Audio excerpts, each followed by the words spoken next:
Well, you're talking about ebonizing this wood. What? And to me, it looks like black paint. What is the difference between ebonizing the wood and just painting it black? Ooh, hit a Excellent Mac. question. Excellent question.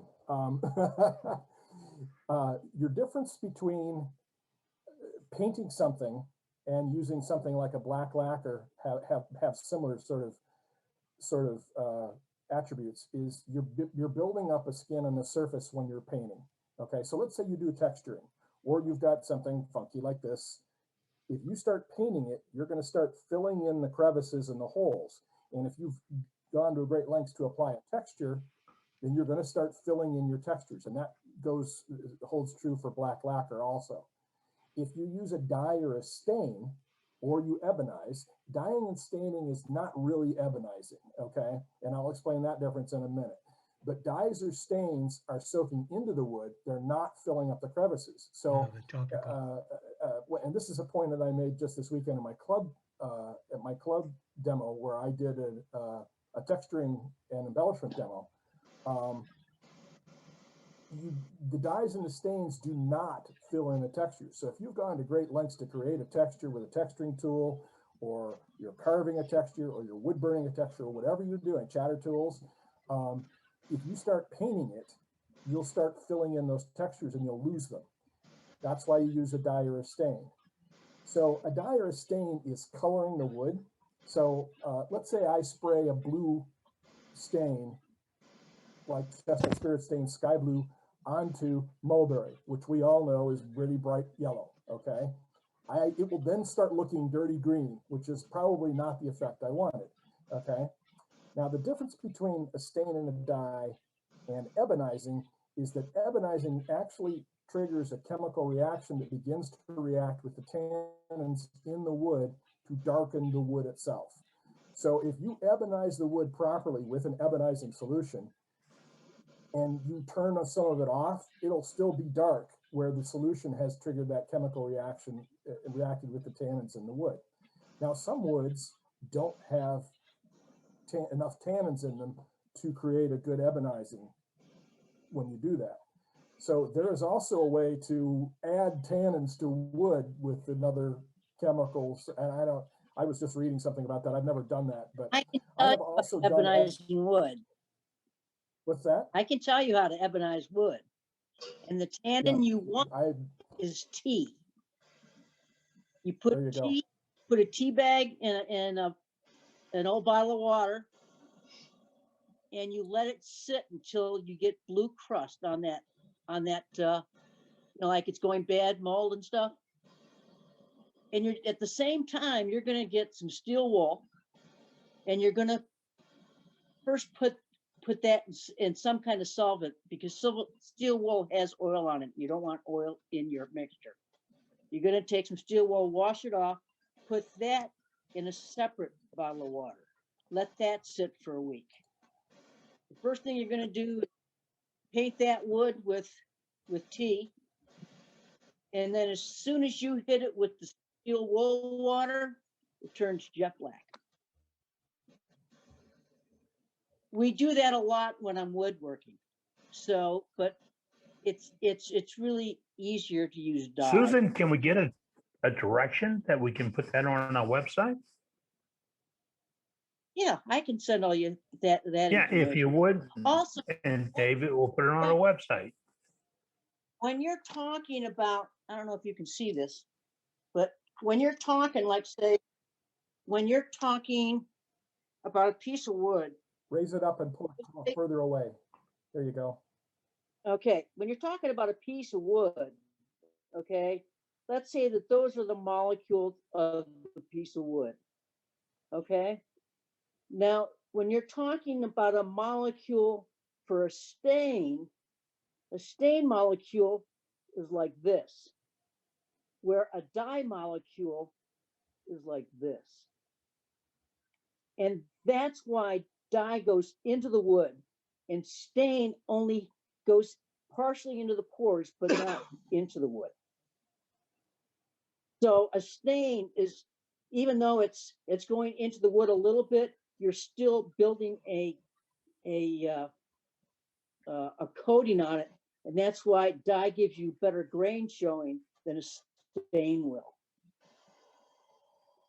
Does that all make sense? Yes, Yep. thank you. Yes, Yes, it does. Thank you. it was a good description. Do you have a preferred Thank tea you very that much. you use, Susan?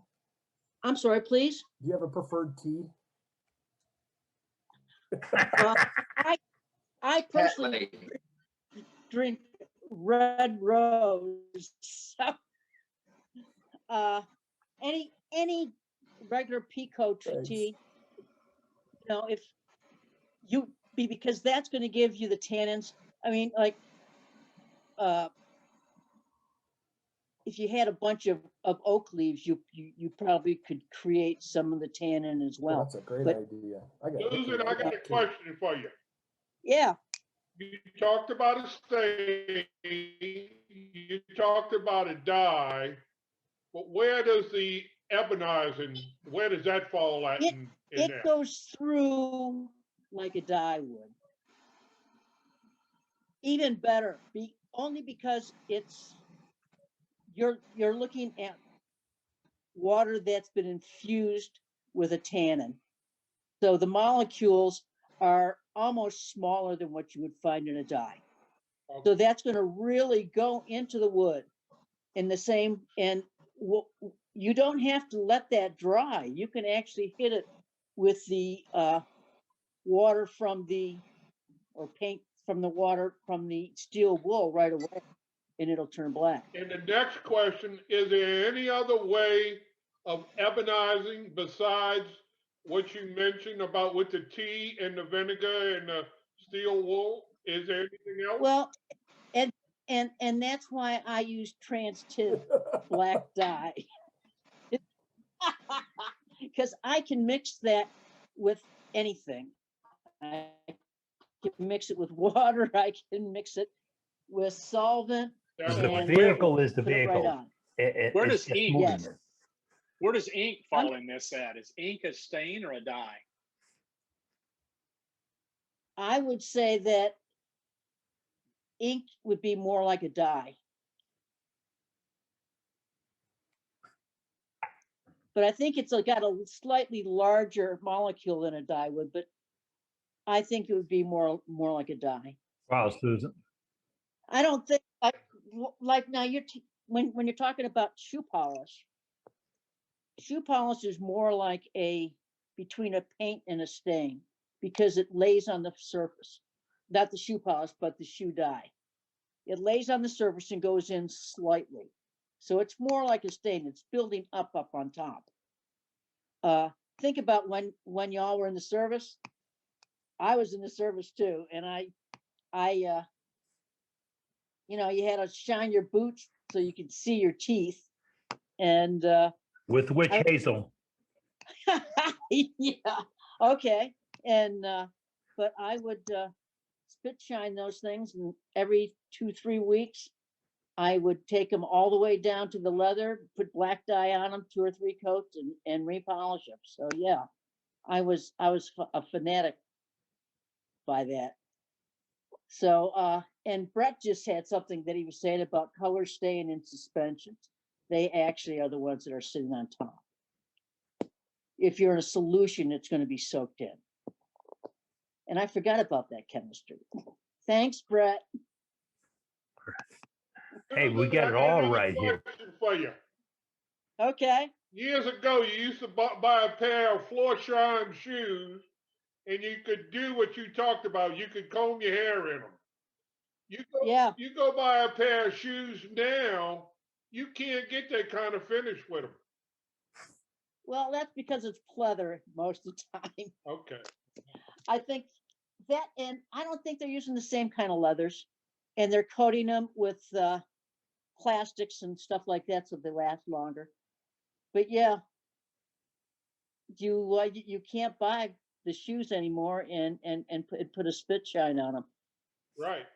You know, you can shine them, but you can't shine them like you used to. Oh, that's for sure. That's for sure. And I found out the best way to have to clean the whole barracks is with patent leather. That's right. Yep.